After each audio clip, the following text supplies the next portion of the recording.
ಅದು ನಾವು ಈಗಾಗಲೇ ಹೇಳಿದ್ವಿ. ಎಲ್ಲರೂ ಬೆಸ್ಕಾಂ ಅವರು ಆಕ್ಷೇಪಣೆ ಸಲ್ಲಿಸಿದ್ದಾರೆ, ಕೆಪಿಟಿಸಿ ಅವರು ಸಲ್ಲಿಸಿದ್ದಾರೆ, ಎಲ್ಲರೂ ಸಲ್ಲಿಸಿದ್ದಾರೆ. ಆದ್ರೆ ಮಾಡಿದ್ವಿ. ಇವತ್ತು ಚೀಫ್ ಮಿನಿಸ್ಟರ್ ಅದೊಂದು ಕ್ಯಾಬಿನೆಟ್ ಅಲ್ಲಿ ಡಿಸ್ಕಷನ್ ಆಗಿಬಿಟ್ಟಿದ್ರೆ ಅದಕ್ಕೆ ನೋಡಿ, ಈಗಾಗಲೇ ನಾವು ಸ್ಪಷ್ಟೀಕರಣ ಕೊಟ್ಟಿದ್ದೀವಿ. ಸರ್ಕಾರದ ಹಿತಾಸಕ್ತಿ ಇದ್ರೆ ಎಸ್ಕಾಂ ಅವರು ಹೆಂಗೆ ಹೋಗಿ ಅದನ್ನ ವಿರೋಧ ಮಾಡ್ತಾರೆ, ಕೆಪಿಟಿಸಿ ಹೆಂಗೆ ವಿರೋಧ ಮಾಡ್ತಾರೆ, ಅದು KERC ಬಿಟ್ಟಿದೆ. ಈಗ ಸೆಂಟ್ರಲ್ ಗವರ್ಮೆಂಟ್ ಆಕ್ಟ್ 2003 4 ಬಂದಿದೆ. ಬಿಜೆಪಿ ಅವರು ಅಧಿಕಾರದಲ್ಲಿರುವಾಗಲೇ ಆಕ್ಟ್ ತಂದಿದೆ.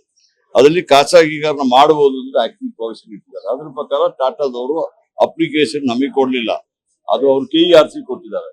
KERC ಅಲ್ಲಿ ಅದನ್ನ ಅಬ್ಜೆಕ್ಷನ್ ಮಾಡಬೇಕಾಗಿದ್ದು ಬೇರೆ ಬೇರೆ ನಮ್ಮ ಎಸ್ಕಾಂ ಅವರು ಕೆಪಿಟಿಸಿ ಅವರು ಮಾಡಿದ್ದಾರೆ.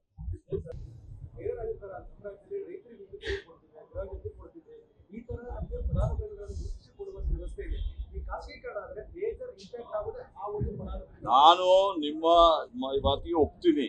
ಆದ್ರೆ ಈಗಾಗಲೇ ಮುಖ್ಯಮಂತ್ರಿಯವರು ಅದು ಕ್ಯಾಬಿನೆಟ್ ಅಲ್ಲಿ ತೀರ್ಮಾನ ಆಗ್ತದೆ ಅಂದಾಗ ನಾನು ಇಲ್ಲಿ ವಿಚಾರ ಹೇಳಲಿಕ್ಕೆ ಆಗೋದಿಲ್ಲ. ಕ್ಯಾಬಿನೆಟ್ ಬಂದ ಮೇಲೆ ನಿಮಗೆ ಕೊಡ್ತೀವಿ. ಅದು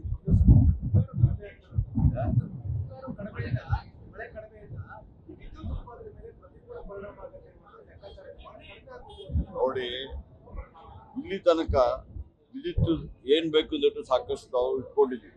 ಮುಂದೆ ಮಳೆ ಬರ್ತದ ಏನ್ ಬರ್ತದ ಅಂದ್ಬಿಟ್ಟು ನಂಗೆ ಗೊತ್ತಿಲ್ಲ. ಮಳೆಗಾಲ ಇನ್ನೂ ಮುಗಿಲಿಲ್ಲ.